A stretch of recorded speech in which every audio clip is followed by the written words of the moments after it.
Hi. So I'm thinking, let's do what this channel was supposed to be for in the first place and talk about some mental health advice.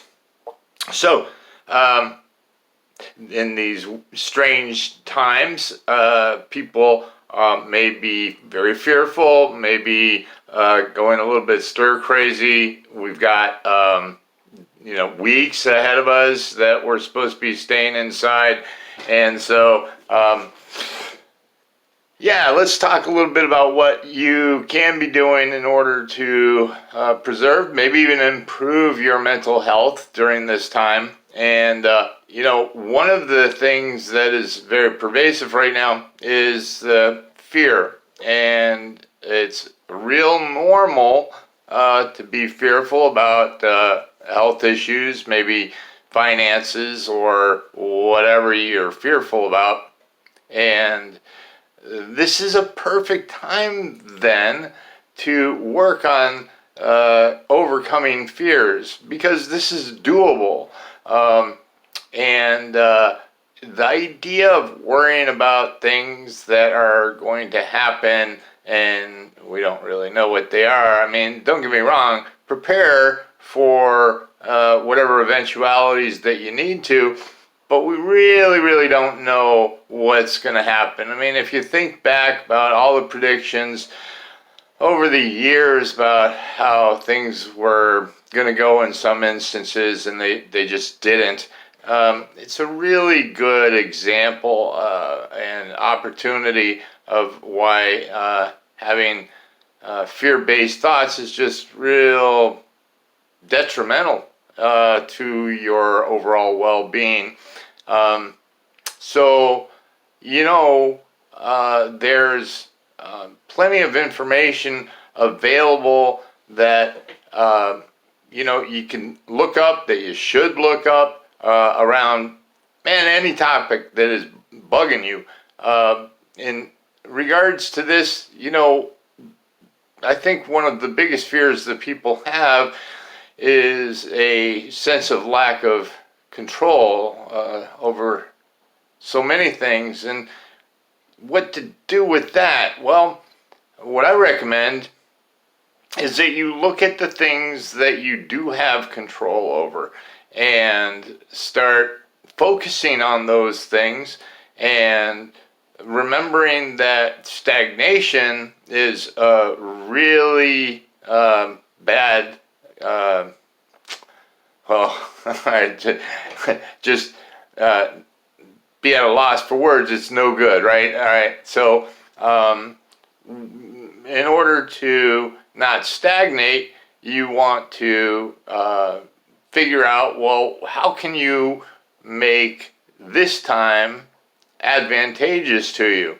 So, one thing that I'd recommend to anybody at any time, really, is cardiovascular exercise. Remember that if you take the resting heart rate and increase that by about 70 to 80%, and this is researched, so it depends on who the person is that is doing the exercising, but in general, if you raise it 70 to 80% and keep that sustained for at least 20 minutes, what happens is that endorphins, serotonin, and dopamine starts to be released from the vesicles in the brain, and those are the brain's feel-good chemicals, neurochemicals.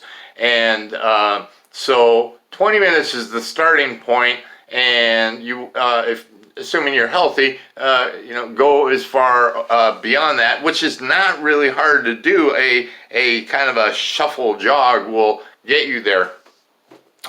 Learning new things is very important.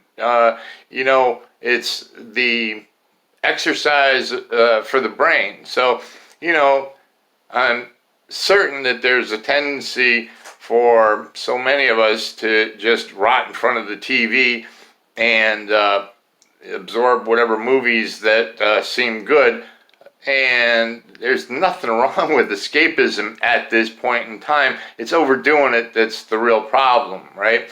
So I'd recommend that you spend at least some time using that TV for learning new things. There's just, a wealth of good information to be gained, from YouTube, from documentaries, or whatever it happens to be.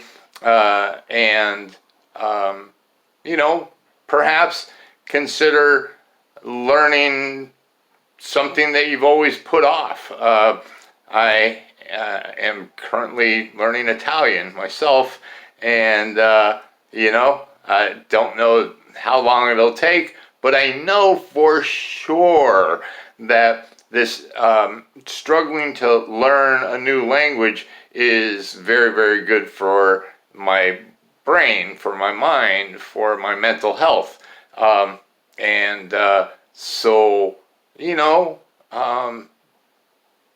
read whatever it is that you are interested in.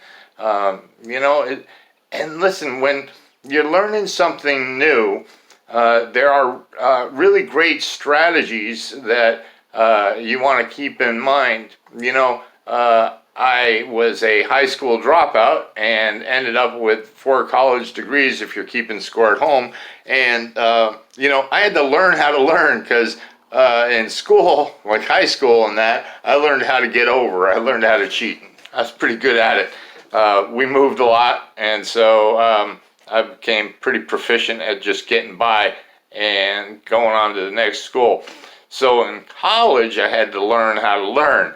And, there's some great strategies there. You look into learning theory. There's this thing called state-dependent learning that specifies that when we are in a particular mind state, that we will recall the information that we're learning, whatever mind state we were in. So here's what I used to do, is I would try to learn whatever my lessons were for school while I was on the elliptical or exercycle or something like that, which, first of all, oxygenates the brain and very good for gaining information, retaining information. And then when I went to take a test, I would walk up and down the stairwell at school, huffing and puffing, getting my mind in the same mind state as I had when I was learning the stuff that I was supposed to. A really good trick is to study with maybe a scent, perfume or cologne or Vicks VapoRub or something right underneath your nose, wafting up into your nose, and as pointing here for underneath my nose. But the what they call the olfactory senses, the sense of smell, is very closely associated with memory.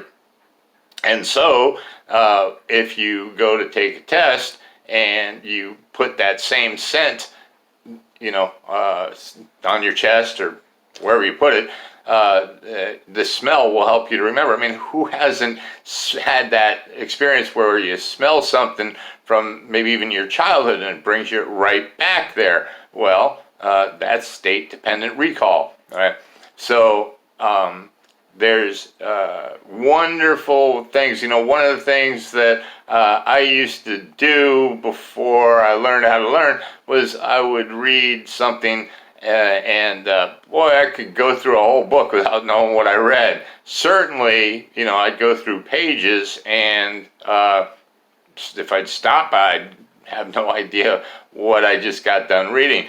So part of the problem was my mind would drift off into other things, and what I learned how to do was to make sure that I would